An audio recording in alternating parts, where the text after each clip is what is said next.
നമസ്കാരം. പാലക്കാട് MLA രാഹുൽ മാങ്കൂട്ടത്തിനെതിരെയുള്ള പീഡന പരാതിയിൽ ക്രൈംബ്രാഞ്ച് അന്വേഷണം പുതിയ തലങ്ങളിലേക്ക് ഇപ്പോൾ കടക്കുകയാണ്. കഴിഞ്ഞ ദിവസം അതീവ രഹസ്യമായി സ്വകാര്യ വാഹനത്തിൽ SITക്ക് മുന്നിൽ ഹാജരായ രാഹുലിനെ മണിക്കൂറുകളോളമാണ് അന്വേഷണ സംഘം ചോദ്യം ചെയ്തത്. ഹൈക്കോടതി അനുവദിച്ച ഇടക്കാല ജാമ്യത്തിലെ കർശന വ്യവസ്ഥകൾ പാലിച്ചുകൊണ്ടായിരുന്നു ഈ ഹാജരാകൽ. മാധ്യമങ്ങളുടെയൊക്കെ കണ്ണുവെട്ടിച്ചുകൊണ്ട് അതീവ രഹസ്യമായി അന്വേഷണ ഉദ്യോഗസ്ഥർ മുന്നിലെത്തിയ നടപടി രാഷ്ട്രീയ വൃത്തങ്ങളിൽ വലിയ ചർച്ചയായി മാറിയിട്ടുണ്ട്.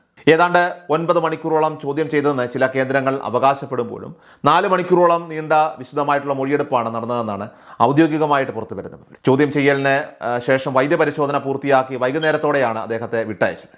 അന്വേഷണത്തിൽ ഏറെ നിർണായകമാകേണ്ടിയിരുന്ന ഡിജിറ്റൽ തെളിവുകളുടെ കാര്യത്തിൽ രാഹുലും അന്വേഷണ സംഘവും തമ്മിൽ വലിയ തർക്കമാണ് നിലനിൽക്കുന്നത്.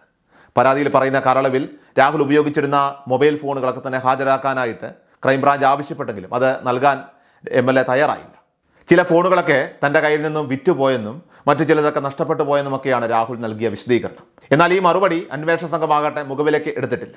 ഫോണുകൾ ബോധപൂർവം ഒളിപ്പിക്കുകയാണെന്ന സംശയത്തിലാണ് പോലീസ്.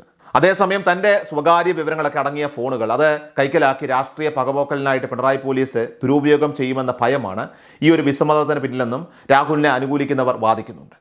തിരുവനന്തപുരത്തും പാലക്കാട്ടും വെച്ച് പീഡനം നടന്നുവെന്നും യുവതി ഗർഭിണിയായതോടെയാണ് വിവരം പുറം ലോകം അറിഞ്ഞതെന്നുമാണ് പരാതിയുടെ കാതൽ. ഇതിനിടെ വിവാഹ വാഗ്ദാനം നൽകിയുള്ള പീഡന പരാതികളിൽ സുപ്രീം കോടതിയുടെ ചില പുതിയ നിരീക്ഷണങ്ങൾ രാഹുലിന് നിയമപരമായിട്ടുള്ള ആശ്വാസം നൽകുന്നുണ്ട്. എങ്കിലും ഗൗരവകരമായിട്ടുള്ള തെളിവുകൾ ശേഖരിക്കാനുള്ള ശ്രമത്തിലാണ് ക്രൈംബ്രാഞ്ചും SITയും. മാധ്യമപ്രവർത്തക ലക്ഷ്മി പത്മയുടെ പുതിയ ചാനൽ ലോഞ്ച് വേളയിൽ പോലും ഉയർന്ന അവൾക്കൊപ്പം എന്ന ടാഗ്ലൈൻ രാഹുലിനെ ലക്ഷ്യം വെച്ചിട്ടുള്ളതാണെന്ന ആക്ഷേപവും ശക്തമാണ്. ഇത്തരത്തിൽ മാധ്യമങ്ങളും അന്വേഷണ ഏജൻസികളും ഒരുപോലെ സമ്മർദ്ദം ചെലുത്തുന്ന സാഹചര്യത്തിലും രാഷ്ട്രീയപരമായി സർക്കാരിനെ കടന്നാക്രമിക്കുന്ന നിലപാടാണ് രാഹുൽ ഇപ്പോൾ സ്വീകരിക്കുന്നത്. സർക്കാരിനെതിരെയുള്ള രാഹുലിൻ്റെ രാഷ്ട്രീയ പോരാട്ടം അന്വേഷണ കാലയളവിലും ഒട്ടും കുറഞ്ഞിട്ടില്ല. സ്വർണ്ണക്കടത്ത് വിഷയത്തിൽ അടൂർ പ്രകാശിനെ ഒരു ഫോട്ടോയുടെ അടിസ്ഥാനത്തിൽ ചോദ്യം ചെയ്ത നടപടിയെ രാഹുൽ രൂക്ഷമായിട്ടാണ് പരിഹസിച്ചത്. ഫോട്ടോ നോക്കിയാണ് അന്വേഷണമെങ്കിൽ ചോദ്യം ചെയ്യലുകളൊക്കെ ആരംഭിക്കേണ്ടത് ക്ലിഫ് ഹൗസിൽ നിന്നാണെന്ന പരിഹാസ രൂപേണയുള്ള അദ്ദേഹത്തിൻ്റെ ഫേസ്ബുക്ക് കുറിപ്പ് വലിയ രാഷ്ട്രീയ വിവാദത്തിന് തിരികൊളുത്തിയിരുന്നു. മുഖ്യമന്ത്രിയെയും മന്ത്രിപ്പടയെയും നിരന്തരം വെല്ലുവിളിക്കുന്ന രാഹുലിൻ്റെ ആ ശൈലി UDF അണികൾക്കിടയിലും ആവേശം പകരുന്നുണ്ടെങ്കിലും നിലവിലെ കേസുകൾ അദ്ദേഹത്തിൻ്റെ രാഷ്ട്രീയ ഭാവിക്ക് വെല്ലുവിളിയാകുമോ എന്ന ആശങ്ക അതിപ്പോൾ കോൺഗ്രസ് നേതൃത്വത്തിനുണ്ട്. പാലക്കാട് മണ്ഡലത്തിലെ രാഷ്ട്രീയ സാഹചര്യങ്ങളും നിലവിലിപ്പോൾ ഏറെ സങ്കീർണമാണ്.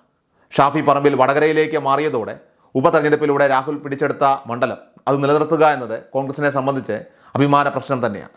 എന്നാൽ കേസുകളുടെ പശ്ചാത്തലത്തിൽ രാഹുലിൻ്റെ അസാന്നിധ്യം മണ്ഡലത്തിൽ UDFന് തിരിച്ചടിയായേക്കാം എന്ന സൂചനകൾ സർവേ റിപ്പോർട്ടുകൾ വ്യക്തമാക്കുന്നുണ്ട്. ഈ ഒരു പ്രതിസന്ധി അത് മറികടക്കാൻ പ്രതിപക്ഷ നേതാവ് VD സതീശൻ നേരിട്ട് രംഗത്തിറങ്ങിയിരിക്കുകയാണ്. സതീശൻ്റെ പുതുയുഗ യാത്രയ്ക്ക് പാലക്കാട് ലഭിച്ച വലിയ സ്വീകാര്യത പാർട്ടിക്ക് പുതിയ ഊർജ്ജം നൽകിയിട്ടുണ്ട്. ഷാഫി പറമ്പിൽ വടകരയിൽ സൃഷ്ടിച്ച ആ ഒരു രാഷ്ട്രീയ തരംഗം അത് പാലക്കാട്ടും ആവർത്തിക്കാനാണ് കോൺഗ്രസ് ഇപ്പോൾ ശ്രമിക്കുന്നത്. രാഹുലിൻ്റെ കാര്യത്തിൽ അനിശ്ചിതത്വം തുടരുകയാണെങ്കിൽ പാലക്കാട് പുതിയ പരീക്ഷണങ്ങൾക്ക് കോൺഗ്രസ് തയ്യാറെടുത്തേക്കും. മെട്രോമാൻ ശ്രീധരനെ ഇറക്കി BJP നടത്തിയ നീക്കത്തിന് ബദലായിട്ട് മുൻ IAS ഉദ്യോഗസ്ഥൻ കണ്ണൻ ഗോപിനാഥിനെ പോലെയുള്ള പ്രൊഫഷണൽ വ്യക്തികളെയൊക്കെ അവിടെ മത്സരിപ്പിക്കാനുള്ള ആലോചനകളും ഇപ്പോൾ പാർട്ടിക്കുള്ളിൽ സജീവമായിട്ട് നടക്കുന്നുണ്ട്. ഒരു വശത്തെ VD സതീശൻ്റെ നേതൃത്വത്തിലുള്ള രാഷ്ട്രീയ നീക്കങ്ങളും മറുവശത്തെ അന്വേഷണ ഏജൻസികളുടെ നീക്കങ്ങളും ഒക്കെ തന്നെ ഇപ്പോൾ മുറുകുമ്പോൾ പാലക്കാടിൻ്റെയും അതോടൊപ്പം തന്നെ രാഹുൽ മാങ്കൂട്ടത്തിൻ്റെയും ഒക്കെ തന്നെ രാഷ്ട്രീയ ഭാവി അത് വരും ദിവസങ്ങളിലെ കോടതി വിധികൾക്കും അന്വേഷണ പുരോഗതിക്കും ഒക്കെ തന്നെ അനുസരിച്ചായിരിക്കും വ്യക്തമാവുക.